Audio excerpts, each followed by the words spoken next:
crois que 2024, ça a été une année vraiment spéciale pour moi. Personnellement, il s'est passé tellement de choses. Ça a été vraiment intense, plein de rebondissements, de changements, de moments partagés, de questionnements et même de rencontres. J'étais en quête de quelque chose, à la recherche d'une raison pour tout ce que je fais. Et je crois que ce mot, c'était l'harmonie. Arrêter de courir après des objectifs qui ne sont pas les miens, sans pour autant m'effacer ou oublier les choses essentielles de la vie. Ces petits moments que je ne pourrai plus jamais revivre. Et il fallait que je trouve le juste milieu. Et je crois que c'est ça. Pour moi, 2024, ça a été trouver le juste milieu.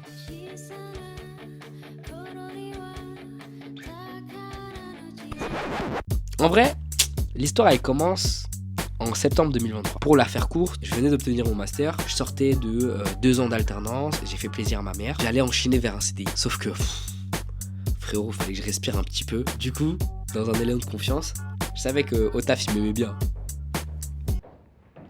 En mode touriste. Je rentre dans le bureau, j'ouvre la porte et je crie: les gars, c'est soit vous me donnez 2 mois de vacances, soit je me casse. Ils m'ont donné 3 semaines de congé sans solde. Et j'ai dit oui. C'est tellement stupide en vrai. Bref, ça m'a suffi pour prendre mon courage à deux mains. Du coup, je suis parti à l'autre bout du monde. Je suis parti à Dubaï, Singapour, Tokyo en 3 semaines. Je crois que c'était le truc le plus fou de ma vie. Je vous rassure, je suis vraiment plus revenu le même. J'avais plus la même manière de voir le monde, les mêmes objectifs, ni la même conception du monde en fait. Et conception de Hope. Avant, je voyais le monde au travers de la réussite, l'argent, le succès, sans réellement comprendre ce que je voulais faire dans ma vie, sans réellement savoir ce qui me rendait vraiment heureux. J'étais en mode FIRE, Financially Independent Retire Early. Ou en français, indépendance économique, retraite précoce. J'avoue, l'anglais c'est mieux. Et en voyageant comme ça, en mode solo, j'ai été amené à faire des rencontres de fous, malgré la barrière de la langue et les horizons différents.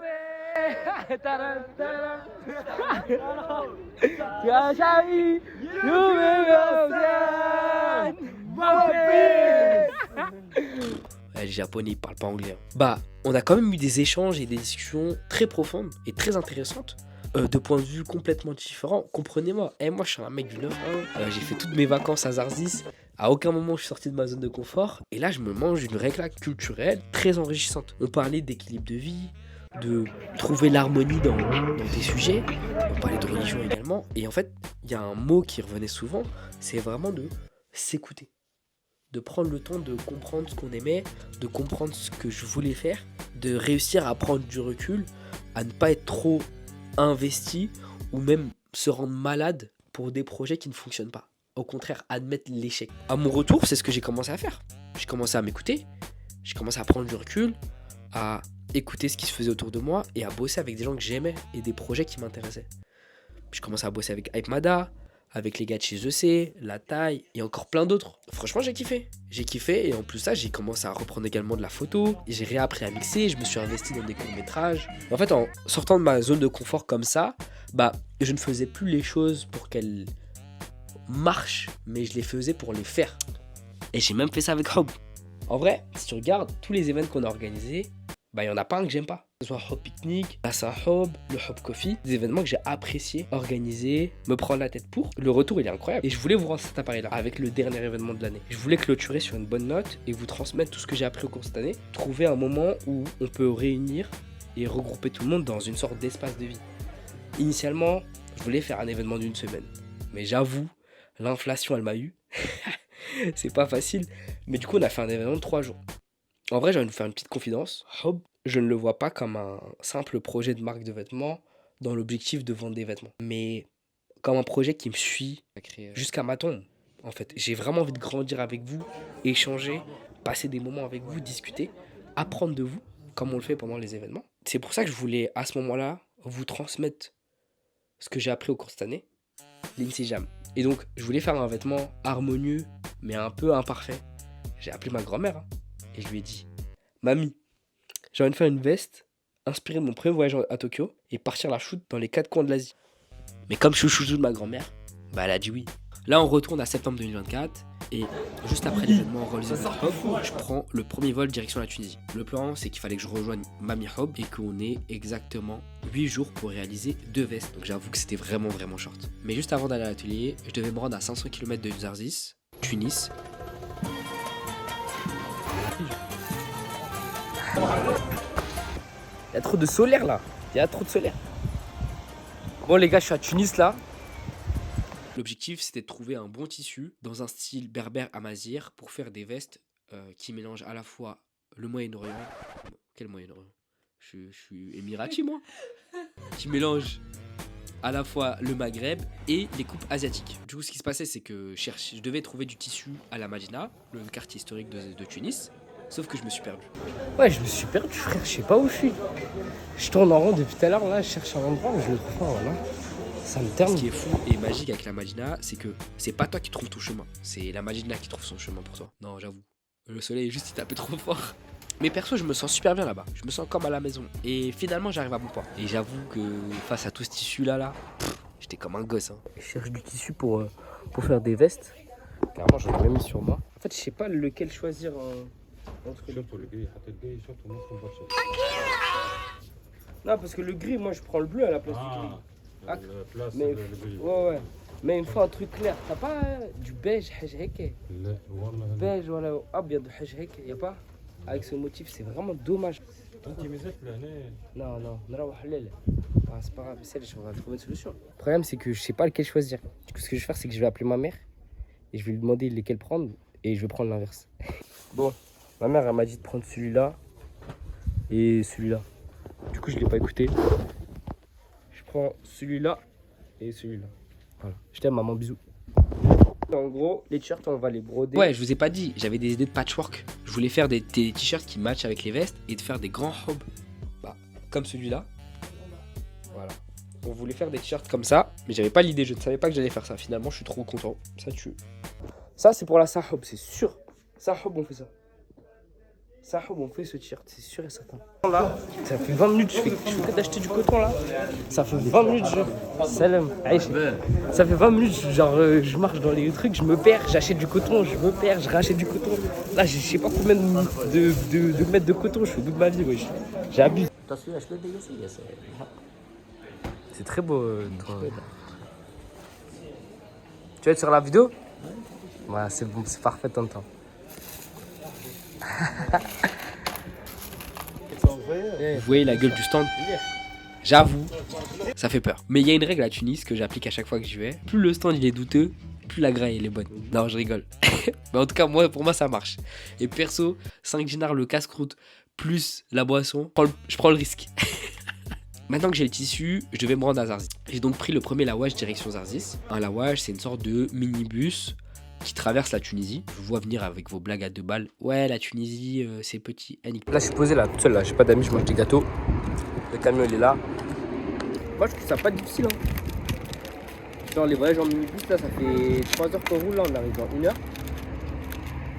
En vrai, j'ai juste mal géré ma batterie, t'as capté? Sinon, c'est pisse, hein. Franchement, c'est cool, c'est des petites aventures comme ça drôles. Voilà. Moi, j'aime bien. En tout cas, c'était une expérience très drôle. Franchement, le mec qui dormait à côté de moi là, le daron là, il était bien. Il était bien. Jusqu'à, il avait la bouche ouverte.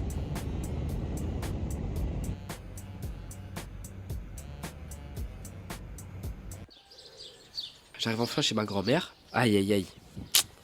Avec tout ce périple, il ne restait plus que 6 jours pour réaliser 2 vestes de A à Z. En partant de rien. Je peux vous dire que c'était vraiment très short. Donc le lendemain à 7h, il fallait se réveiller, il fallait charbonner. Et donc le plan c'était de bosser le patronage, faire les tests sur les patchwork, les bonnes techniques de découpe, maîtriser le tissu parce que c'est un tissu qui est dur à comprendre et à utiliser. Et le programme c'était coudre, couture, recoudre, coudre, recoudre, encore et encore. Vas-y, petite pause de temps en temps, mais en presse c'était reprise. Coudre, coudre, coudre, coudre, coudre. Bon, le soleil il est haut, mais il est que 8h hein, au passage.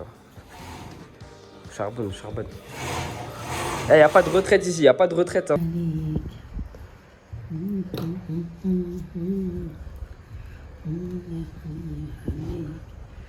C'est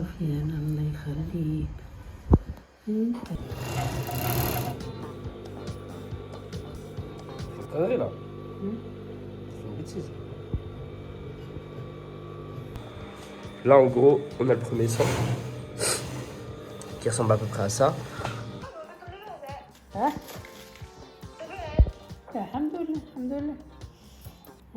Je bossais des petits empincements pour des t-shirts pour le prochain event. Donc j'en ai fait plusieurs avec plusieurs types de tissus. Et avec ma grand-mère, on a également bossé les vestes avec ce tissu-là. Mais on a un petit problème, c'est qu'en fait, ces tissus, ils s'effilochent trop. Enfin, il s'effiloche beaucoup trop. Du coup, en fait, il est de bonne qualité, mais il est pas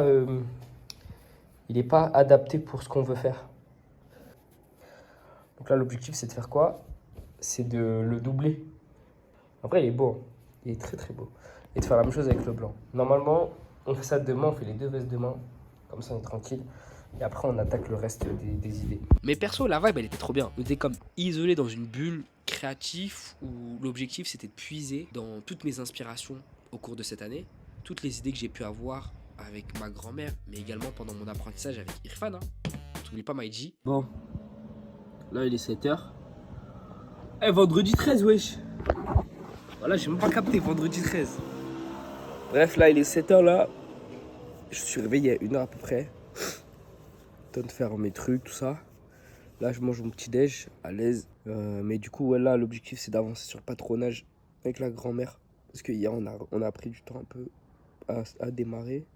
Mais on est sur la bonne voie parce qu'il faut on a trouvé une solution avec le tissu que j'ai ramené. L'objectif, c'est qu'au moins, ils maintiennent la forme. Donc, en gros, ce qu'on va faire, c'est que on va coller deux tissus en un pour faire un tissu et le renforcer. Comme ça, il s'effilochera moins et ça nous laissera le temps de trouver une autre solution pour trouver un meilleur tissu pour faire d'autres productions et également de permettre d'avoir un produit fini pour pouvoir le shoot. Le nerf de la guerre, le truc sur lequel on peut marketer, travailler dessus, c'est les vestes. Donc, il faut qu'on mette un maximum de notre énergie dessus. Et après, le reste, on verra plus tard.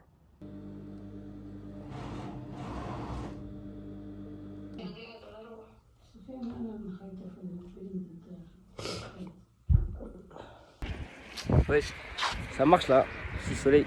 Les gens ils me disent pourquoi tu marches tout le temps au bled, tu prends jamais une voiture ou un truc comme ça. Je prends pas la voiture pour nous, pas la voiture contente. Parce qu'en fait ici, quand t'as une voiture, il y a trop de trucs à faire. En fait dès que tu mets les pieds dans une voiture, siège conducteur, bah en fait ça y est c'est fini. T'as la tante qui t'appelle, t'as le client qui t'appelle. Du coup maintenant ce que je fais quand je rentre au bled, moi je suis toujours à pied. Comme ça personne peut me dire ouais c'est fait, tu peux faire. Moi je peux rien faire les frères, je suis à pied. Voilà. Moi je vous ai inventé ça mais abusez pas. Parce que les gens ils aiment trop abuser de la gentillesse ici. Voilà ça y est. Du coup, comme je sais pas dire non, bah j'ai dit vas-y je prends pas de voiture. J'ai jamais autant marché là. Je fais que de marcher ici de toute façon. Il n'y a pas de voiture. Du coup, soit je prends un taxi, soit je marche. Cette semaine je crois que j'ai fait 17 000 pas en une journée. Je suis allé à la plage à pied. Ça fait plaisir tu vois. Tu mets ta musique et tu marches. Ça fait un peu de trekking, t'as capté? Ça fait une vibe. Hop, ça te permet de gamberger, ça moi j'aime trop marcher. Bon, là on vient de faire la deuxième veste là. Perso, je préfère cette veste là à la bleue. Et on est face à un dilemme, c'est que on ne sait pas si on sort les deux vestes en même temps ou alors on sort une veste, on fait une DA avec et on sort la seconde et on fait une DA avec. Elle est pas repassée, hein, donc commencez pas à me dire on a ceci. Il manque les boutons qu'on va venir ici, on va en mettre 5 et il faut la broderie ici et il faut la broderie en dos. Mais ça sera le modèle d'expo, je vais m'en servir pour faire les photos. Et en gros l'idée, en fait j'ai un dilemme, soit on sort que cette veste là en blanc avec deux coloris, un bleu et un rouge pourpre brique. Et en gros, on développe toute la DA autour de ça et donc on fait des t-shirts qui reprennent ces codes de coupe. Ou alors, ce qu'on peut faire, c'est de faire à la fois ce modèle-là blanc et de reprendre le modèle bleu. Et en fait, je me dis, c'est beaucoup trop éloigné. Genre, les deux modèles sont deux univers complètement différents. Donc en fait, le truc, c'est que si on fait genre en fait, ça n'a rien à voir. Tu vois? Dans leur vibe, dans leur délire. Ouais. Genre les deux vestes, elles ont leurs identités, leurs origines, leur histoire. Je me dis que la veste bleue, elle est plus propice à plus tard dans l'année, alors que la veste blanche, l'hiver, tu vois, l'hiver on est habitué à avoir du noir, des trucs comme ça. Je me dis là, si on fait une veste blanche avec des coloris un peu plus sombres, genre du bleu marine et du rouge, ça peut faire une forme de dualité et ça permet de raconter une meilleure histoire de manière générale sur la DA, l'origine du truc. Bref, je gamberge, je vais appeler ma daronne, je vais lui demander, et de toute façon, si elle me dit un truc, je vais faire le contraire. Là, il est minuit, ça fait 4 heures que je coupe. non-stop. J'ai fait quelques petits trucs là. Et on va pas spoil. Tout à l'heure, je couds, et je vois pas le temps passer. Et en fait, je rentre dans un truc qu'on appelle le flow. Tu sais, genre quand t'es dans un moment de concentration. Moi, j'avoue, je mettais de la musique ou j'écoutais une vidéo, tu vois. Mais t'es dans un moment de concentration où tu sens pas le temps passer. Ben, en fait, c'est littéralement ça, tu vois. C'est tellement focus. Bon, franchement, je dis la vérité, j'ai fait des trucs. La TV, hein. Je pense que j'aurais pu faire mieux, mais je suis satisfait du rendu. Je sais que ça rendra 10 fois mieux. Je pense que je vais refaire certains éléments. Genre par exemple ce sac. J'avais fait un tote bag comme ça.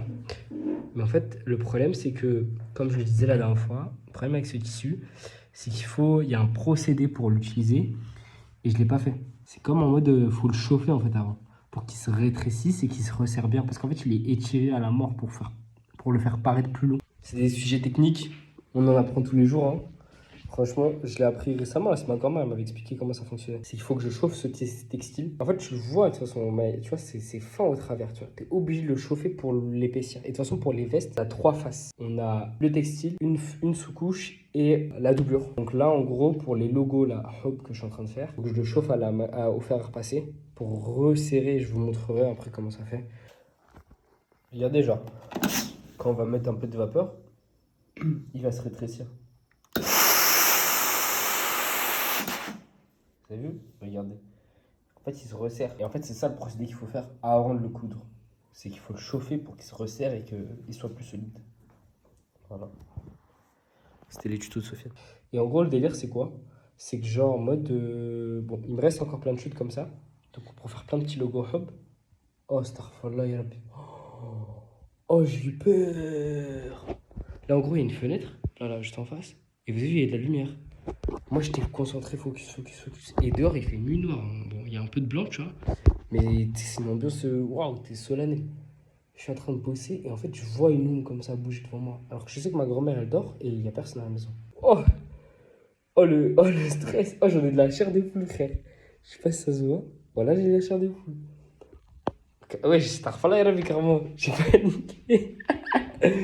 Bref, faut que j'aille dormir, c'est la fatigue. Bien sûr, on est à Zarzis, du coup on n'oublie pas le plus important, fallait que j'aille à la plage.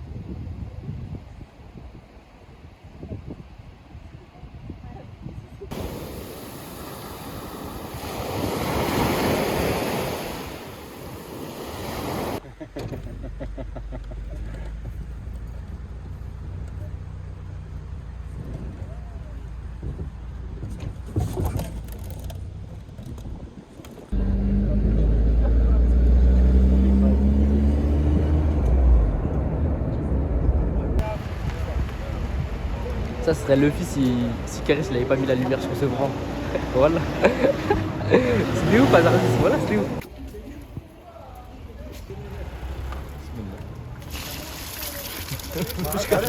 مش كاتبت له.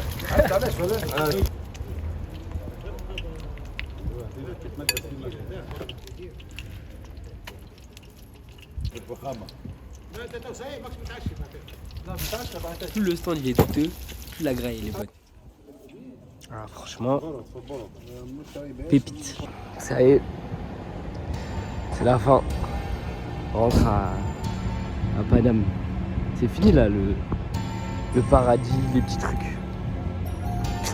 Là, c'est la vraie vie là. Là, c'est le début des grandes choses. En tout cas, on va bien s'amuser. En vrai, je ne le pensais pas à ce moment quand je l'ai dit, mais c'était vraiment le début d'un voyage magnifique. The next station is Shibuya. Look at me, where she wanna be. Call me Ricky T. Off the leash, I feel like a dog. I get hella fleet, keep it P. Never Ça dit quoi les frères? Il est 7h là.